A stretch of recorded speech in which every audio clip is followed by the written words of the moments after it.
بسم اللہ الرحمن الرحیم نحمدہ ونصلی علی رسولہ الکریم اما بعد۔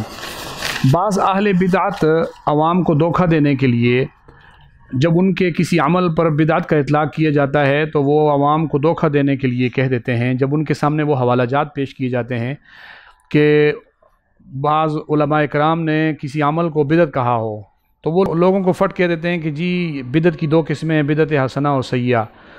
ایک اچھی بدعت ہے ایک بری بدعت ہے، تو لہٰذا ہم اچھی والی بدعت کر رہے ہیں تو شریعت نے بری بدعت سے روکا ہے۔ وہ یہ کر کے اپنی جو ہے وہ جان خلاصی کرنے کی کوشش کرتے ہیں اور اپنی بعض بدعات کو وہ حسن کا اور خوبصورتی کا جامہ پہنانے کی کوشش کرتے ہیں۔ تو میں نے سوچا کہ اس حوالے سے آپ حضرات کو یہ بتا دوں کہ کیا شریعت میں بدعت حسنہ کا کوئی تصور ہے، یا اگر ہے تو فقہا یا کسی بھی بزرگ نے اگر لکھا ہے تو وہ کس معنی میں لکھا ہے۔ قرآن مجید کی آیت ہے، اللہ رب العزت فرماتے ہیں الذین ضل سعیہم فی الحیاۃ الدنیا وہم یحسبون انہم یحسنون صنعا۔ یہ قرآن مجید کی آیت ہے، سورۃ الکہف کی آیت نمبر 104 ہے۔ اللہ رب العزت فرماتے ہیں پیغمبر آپ ان سے فرما دیجئے هل ننبئکم بالاخسرین اعمالا، کیا میں تمہیں اس آدمی کے بارے میں بتاؤں جو عمل میں سب سے زیادہ خسارے میں ہیں؟ یہ وہ لوگ ہیں الذین ضل سعیہم فی الحیاۃ الدنیا، کہ جو اپنی دنیا کی زندگی میں جو کوشش کر چکے ہیں، اس سعی سے اس کوشش سے یہ لوگ بھٹک چکے ہیں۔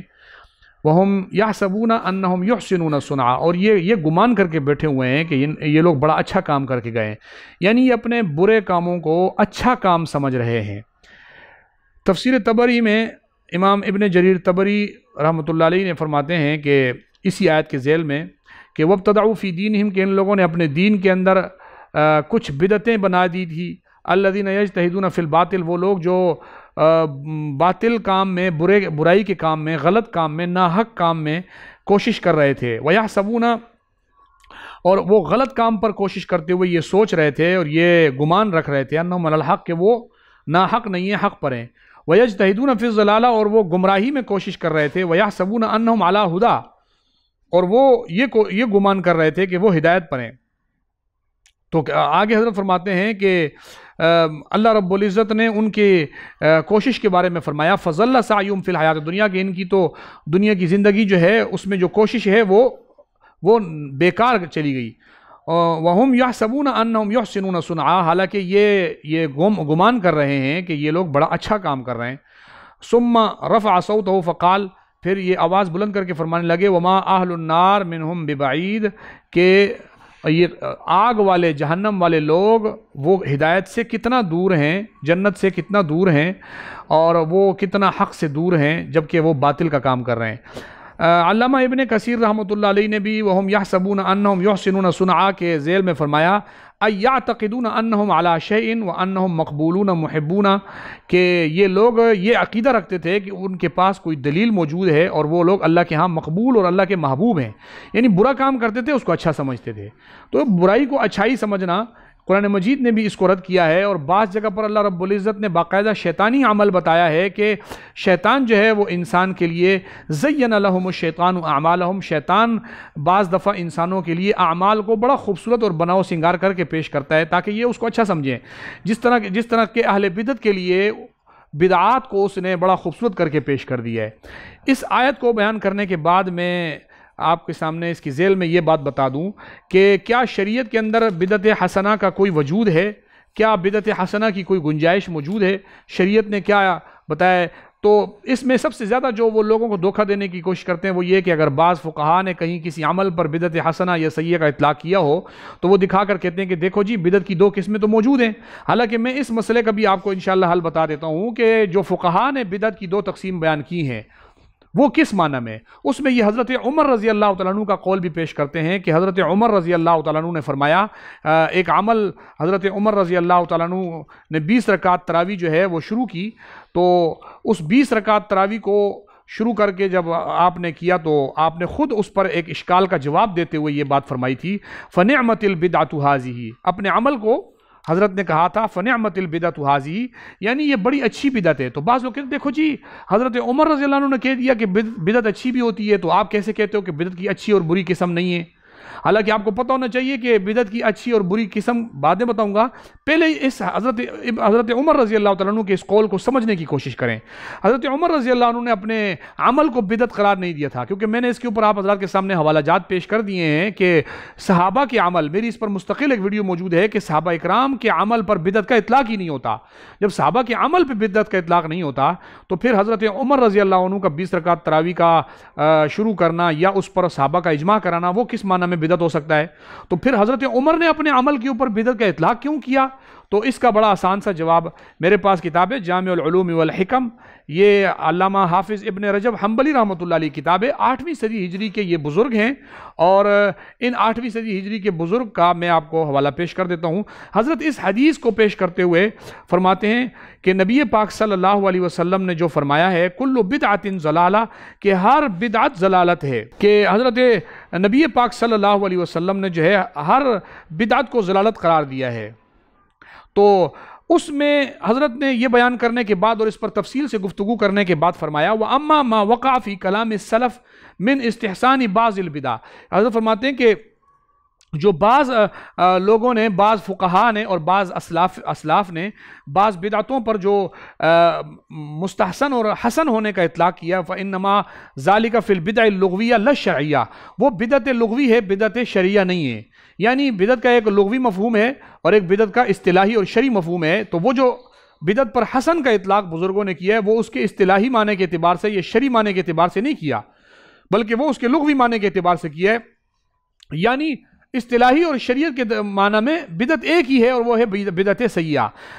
اصطلاح اور شرع کے اندر بدعت کی کوئی تقسیم حسنہ نہیں ہے، یہ اس بات کا مفہوم ہے۔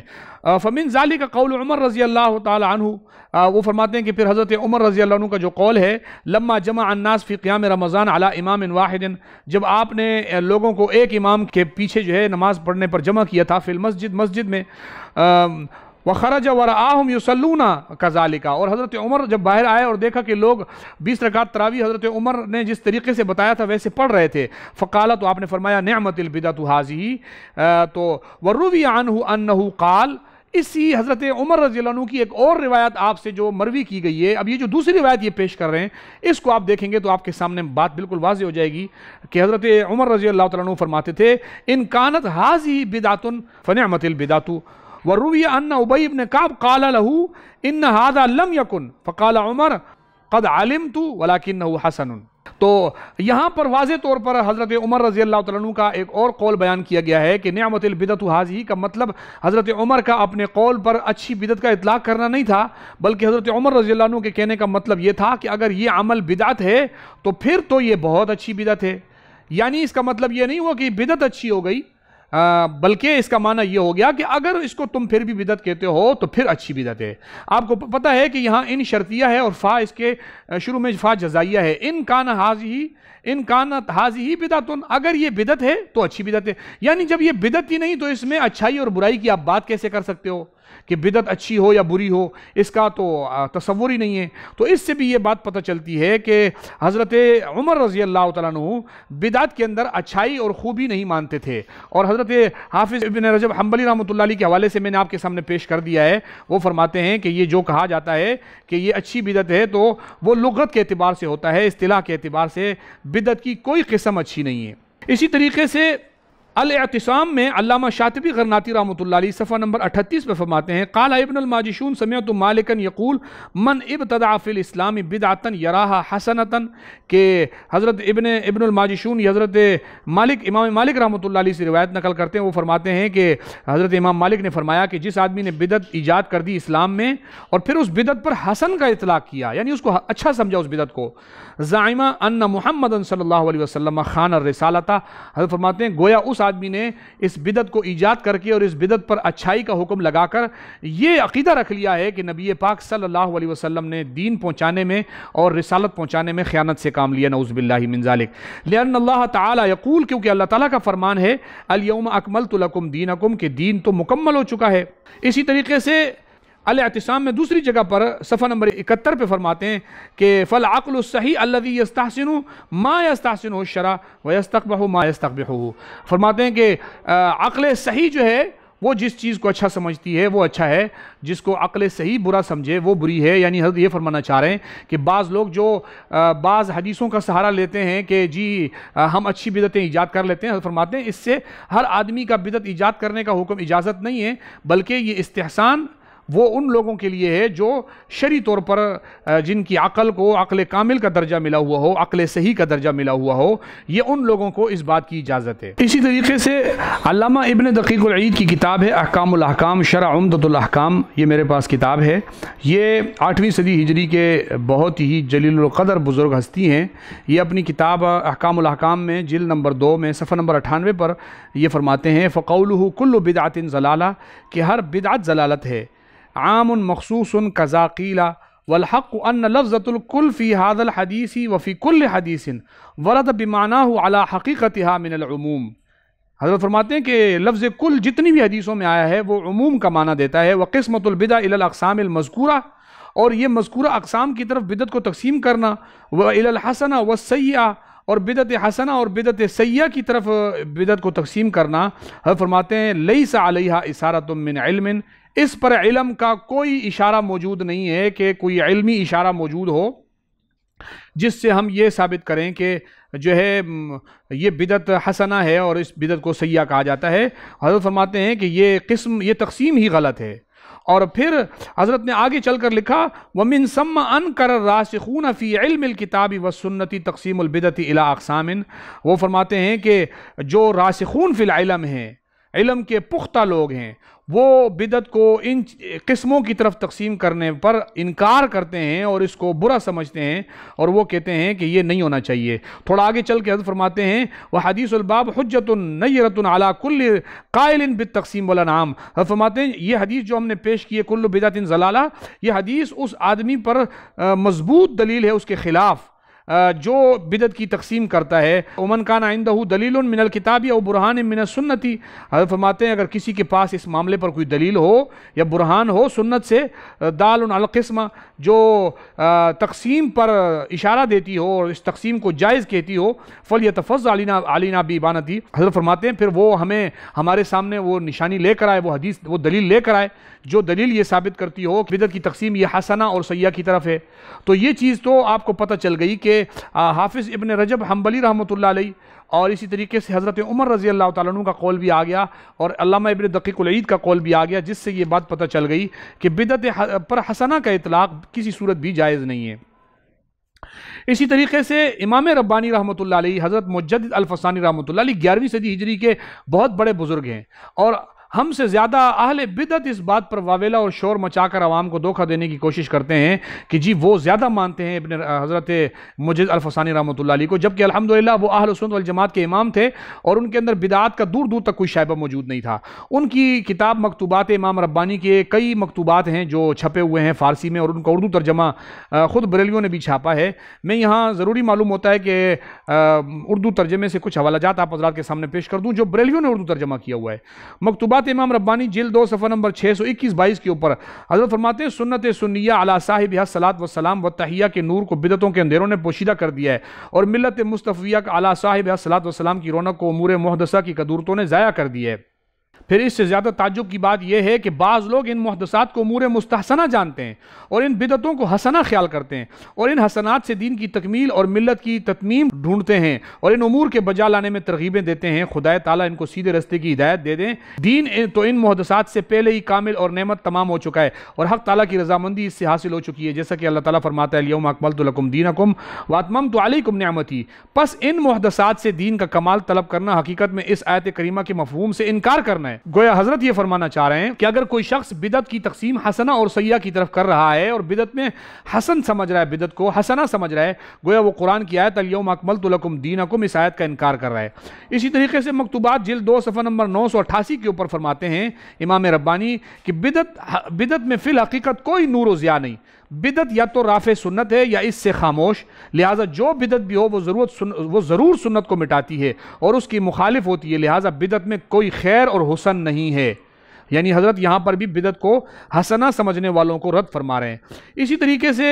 مکتوبات جلد 2 صفحہ 908 پر حضرت فرماتے ہیں کہ اگر ایک کام سنت اور بدعت کے درمیان دائر ہو تو ادائے سنت سے ترک بدعت بہتر ہے۔ حضرت فرماتے ہیں کسی کام کے سنت اور بدعت ہونے میں شک ہو گیا،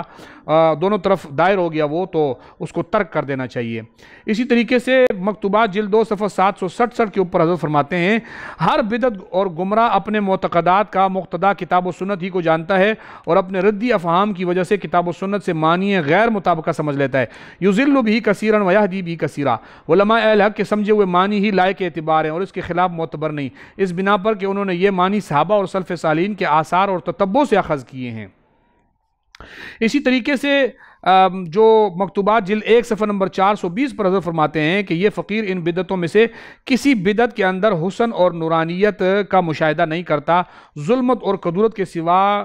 کسی شے کا احساس نہیں ہوتا۔ اس سے بھی امام ربانی رحمۃ اللہ علیہ نے اس حوالے میں واضح طور پر یہ فرما دیا ہے کہ بدعت میں کوئی حسن نہیں ہے اور بدعت میں کوئی خوبی نہیں ہے۔ یہاں میں ایک بات آپ کو یہ بھی بتا دوں کہ امام ربانی رحمۃ اللہ علیہ نے اپنی مکتوبات میں جو آپ کا مکتوب نمبر 23 ہے جلد 2 صفحہ نمبر 998 پر، وہ پڑھنے کے لائق ہے۔ حضرت نے بدعت کے حوالے سے جو بہترین مکتوب بیان کیا ہے، میں طوالت کے خوف سے آپ حضرات کے سامنے وہ پڑھ نہیں رہا ہوں، آپ حضرات اس کو خود پڑھ لیں تو انشاءاللہ اس کے اندر آپ کو بہت ساری چیزیں مل جائیں گی کہ بدعت پر حضرت نے کس سختی سے رد فرمایا ہے۔ اب جو اس میں سب سے بہترین حوالہ بدعت حسنہ کے رد میں امام ربانی رحمۃ اللہ علیہ کا، وہ مکتوبات جلد 2 صفحہ نمبر 587 پر موجود ہے۔ یہ وہی مکتوبات ہے جس کا ترجمہ خود بریلویوں نے چھاپا ہے اور میں اسی سے آپ کے سامنے ترجمہ پیش کر رہا ہوں کہ وہ فرماتے ہیں امام ربانی کہ حضرت مہدی رضی اللہ تعالیٰ عنہ اپنی سلطنت کے زمانے میں جب دین کو رواج دیں گے اور سنت کو زندہ فرمائیں گے تو مدینے کا عالم جس نے بدعت پر عمل کرنے کو اپنی عادت بنائی ہوگی اور اس کو